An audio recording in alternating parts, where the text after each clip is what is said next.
ဒီချေကောင်းလေးနဲ့တဘောသားချင်းမတိုက်ဆိုင်တော့လို့လမ်းခွဲလိုက်တဲ့ပေါ်ပြီးဆော့ဆော့မင်္ဂလာပါပရိသတ်ကြီး73နှစ်ကြာတွဲခဲ့တဲ့ချစ်သူနဲ့လမ်းခွဲခဲ့တဲ့ပေါ်ပြီးဆော့ဆော့ကိုပရိသတ်တွေက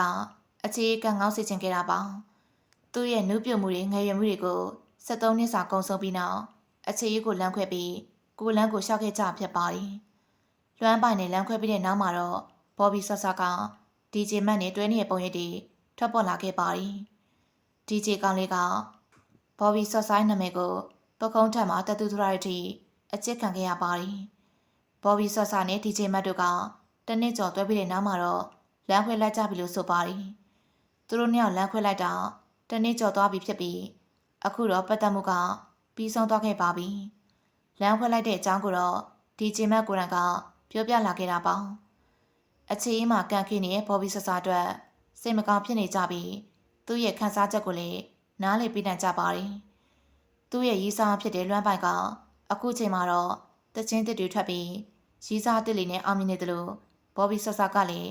ကိုပါအေးချင်းနဲ့အောင်မြင်နေပါတယ်။ထားခဲ့တဲ့နေရာမှာပဲနေပြီးတော့အသေးကွဲမနေပဲဂီတဘက်မှာလည်းအရန်အောင်မြင်လာခဲ့တယ်လို့ရှိုးပွဲတွေမှာလည်းစက်တိုက်ဖြောပြနေရပါတယ်။နာမည်တက်ပြီးပြောပိုင်ခွင့်မရှိဆိုတဲ့တချင်းထွက်ပြီးတဲ့နောက်မှာခဲတလုံးနဲ့ငှက်3ကောင်မှန်သွားပြီးစက်ရင်အမှန်တွေလည်းပေါ်လင်သွားကြတဲ့အထိဘော်ဘီဆော့ဆာကလည်းတချင်းကောင်းတဲ့သူပါအမိုက်စားခန္ဓာကိုယ်နဲ့တချင်းတွေကိုစော်နေတဲ့ဘော်ဘီဆော့ဆာကိုမိန်းကလေးချင်းချင်းကတော့သဘောကျနေကြပြီးဒီလောက်ပြည့်စုံတဲ့မိန်းကလေးကိုထားရခဲ့တဲ့ရေးစားဟောင်းတွေကိုတော့နားမလည်နာဖြစ်နေကြပါတယ်ဘော်ဘီဆော့ဆာကရက်ဂီတာမှာတော့ဆီယာမာကြီးဖြစ်လာခဲ့ပြီးအရင်ကထက်လေကိုယုံကြည်မှုရှိလာပါတယ်ဘော်ဘီဆော့ဆာကဘန်နီဖြူနဲ့အတူတူတွဲဆိုထားတဲ့ချင်းမှလည်းအရန်အောင်မြင်ခဲ့တယ်လို့သူတယောက်ထဲလေတောက်ပနိုင်ချမ်းကိုပြသသွားခဲ့တာပါအချစ်ရေးတွေကိုလမ်းခွဲခဲ့ရပေမဲ့လေဘော်ဘီဆော့ဆာကတော့စိတ်တက်မကြခဲ့ပါဘူးကြော်ညာတွေလည်းရိုက်လိုက်ရတယ်လို့တက်ချင်းတွေလည်းစက်တိုက်ဖြောပြနေရပြီးအားလုံးကငေးကြည့်နေရပါပြီစီမဆောင်သူတရားကြောင့်ဘော်ဘီဆော့ဆာကနာကျင်ခဲ့ရပေမဲ့အခုတော့ပူအောင်မြင်လာခဲ့တာပါ